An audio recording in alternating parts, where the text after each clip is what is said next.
Welcome back to History of Simple Things. Today's topic comes from two of our viewers, Billy Taylor and Swamp Donkey 777. Thanks for the suggestion. You asked, what's the difference between whiskey, scotch, and bourbon? If you've ever stood in front of a liquor shelf, puzzled by all the labels, or wondered why some people swear by scotch while others are loyal to bourbon, you're definitely not alone. These three drinks may look similar, but each one has its own origin story, its own rules, and its own personality. So what truly sets them apart, and why does it matter? Stick around as we break down the world of whiskey, right here on History of Simple Things.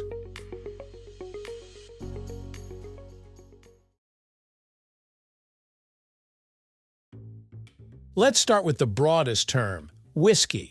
Think of whiskey as the big umbrella category. Anything labeled whiskey is essentially a distilled spirit made from fermented grains. Different countries have their own grain choices, distillation traditions, and aging techniques, but the core idea stays the same. Whiskey is made from grains like corn, rye, barley, or wheat. It's distilled, and then it rests in wooden barrels until it develops the color and flavor we recognize. But here's where it gets interesting. Almost every country gives whiskey its own twist. Irish whiskey tends to be smooth and easygoing. Japanese whiskey is precise and delicate. American whiskeys are bold and sweet.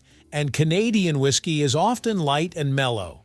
So when someone says whiskey, they're talking about a huge family of spirits, all related, but each with its own personality defined by culture, climate, and tradition. Now let's zoom in on Scotch, and the first thing you need to know is this. It can only come from Scotland. If it's made anywhere else, no matter how similar the process is, it's not Scotch. Scotch is usually made from malted barley, and the Scottish climate plays a massive role in shaping its flavor. The cool, damp environment slows down aging, which gives Scotch a gradual, complex character. Some Scotch carries that smoky, earthy taste people call peaty, and that comes from burning peat during the malting process, a tradition deeply rooted in Scottish history.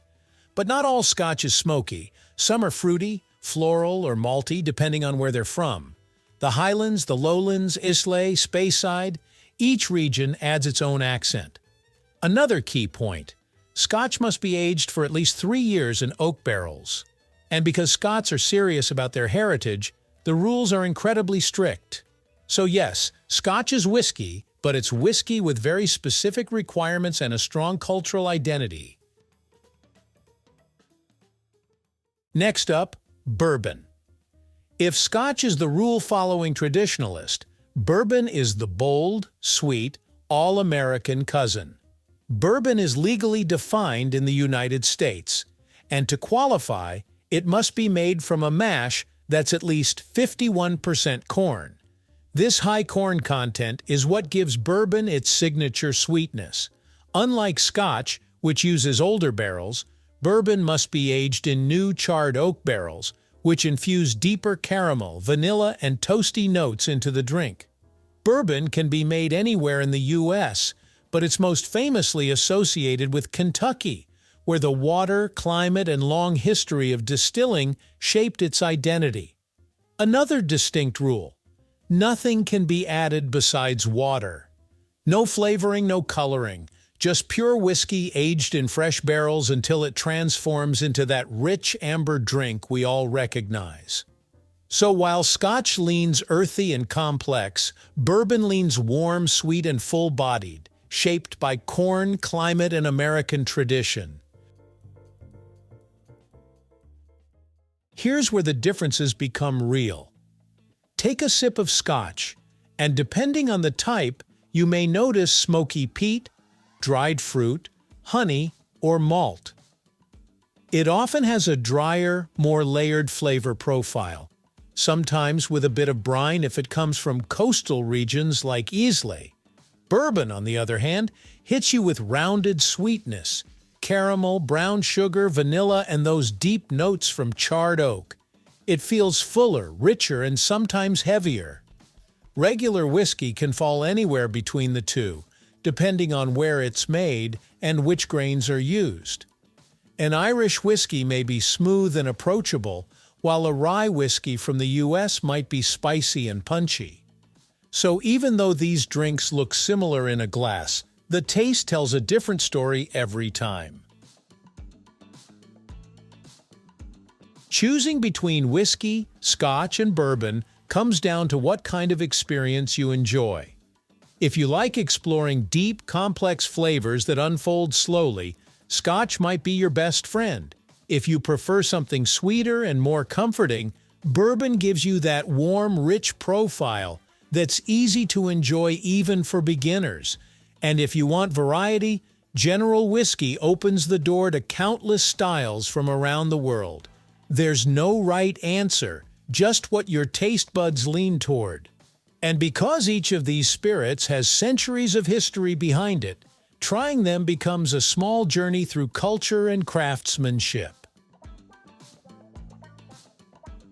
Another subtle difference that often gets overlooked is the type of glass used for each drink, because the shape actually changes how the aromas reach you.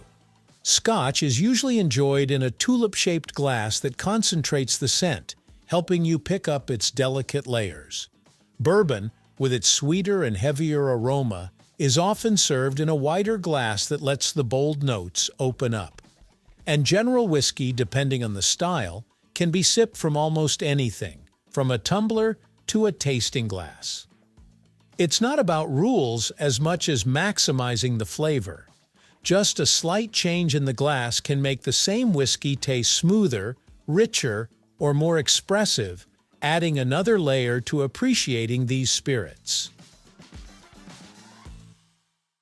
So in the end, whiskey, Scotch, and bourbon are all part of the same family, but each one tells a different story. Whiskey is the universal category, Scotch is the proud, tradition-driven Scottish expression, and bourbon is the sweet, bold American classic with rules all its own. Understanding their differences helps you appreciate not just the drink, but the heritage and passion poured into every bottle. The next time you're choosing a drink or chatting with friends, you can finally explain what sets these spirits apart, and maybe even impress a few people along the way. Whether you're Team Scotch, Team Bourbon, or Team I'll try everything once, you're now officially equipped to enjoy these iconic drinks with a little more knowledge and a lot more confidence. Thank you for watching.